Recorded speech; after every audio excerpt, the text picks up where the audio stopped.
Buenas a todos. En el día de hoy, desde Crónicas Atemporales, vamos a tratar un tema que tuvo mucha relevancia, tanto nacional como mundialmente para España a finales del siglo XIX. Ese tema es la Guerra de Cuba y la crisis del 98. No olvides suscribirte para no perderte ningún video.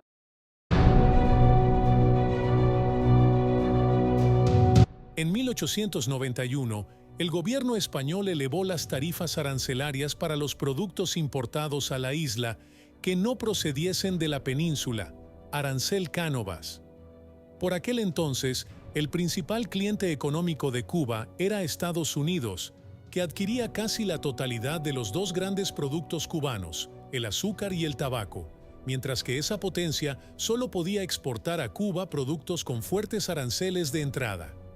Adquiría el 88,1% de las exportaciones cubanas, pero solo se beneficiaba del 32% de sus importaciones, que seguían procediendo mayoritariamente de España.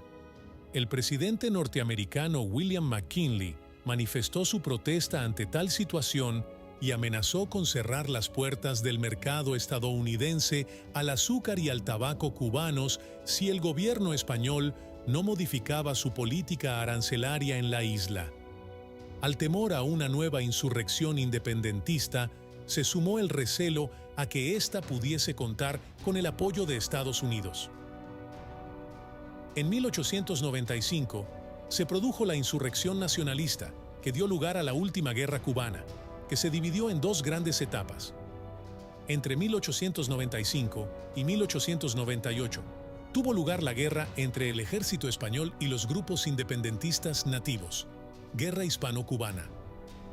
En 1898 se produjo la intervención directa de Estados Unidos en el conflicto, lo que llevó al enfrentamiento hispano-norteamericano. La explosión del USS Maine en la bahía de La Habana en 1898 llevó a la intervención de Estados Unidos en apoyo a los independentistas cubanos. ¿Qué técnicas de combate se utilizaron? Guerra de guerrillas.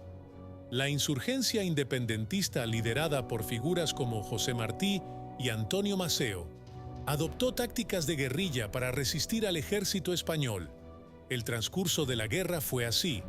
Los independentistas adoptaron tácticas guerrilleras, utilizando la geografía cubana a su favor.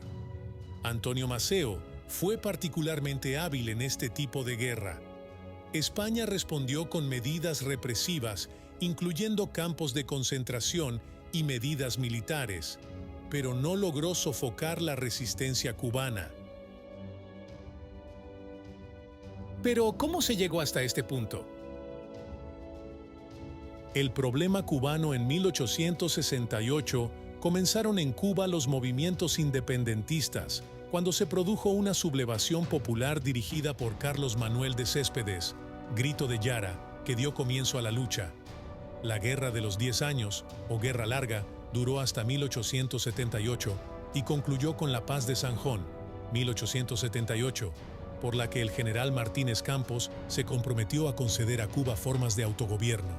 Los naturales de Cuba esperaban de la administración española una serie de reformas que les otorgasen los mismos derechos de representación política en las Cortes que los españoles de la península, la participación en el gobierno de la isla, la libertad de comercio y la abolición de la esclavitud, que aún se practicaba con los negros que trabajaban en los ingenios o fábricas de azúcar.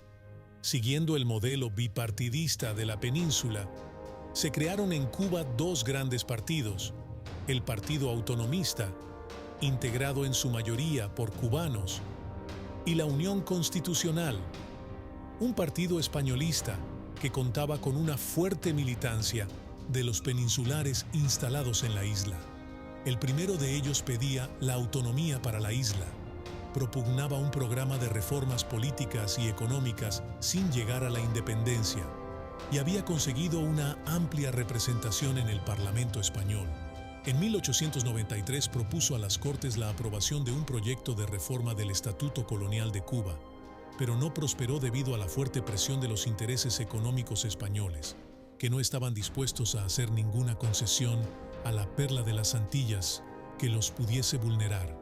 En 1892, un intelectual, José Martí, fundó el Partido Revolucionario Cubano, cuyo objetivo era la consecución de la independencia, y de inmediato consiguió apoyo exterior, especialmente de Estados Unidos.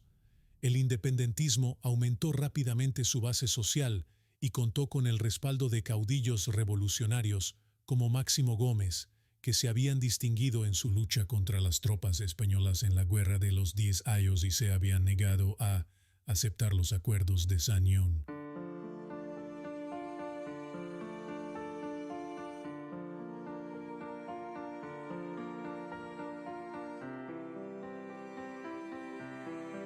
Esperamos que os haya gustado este video.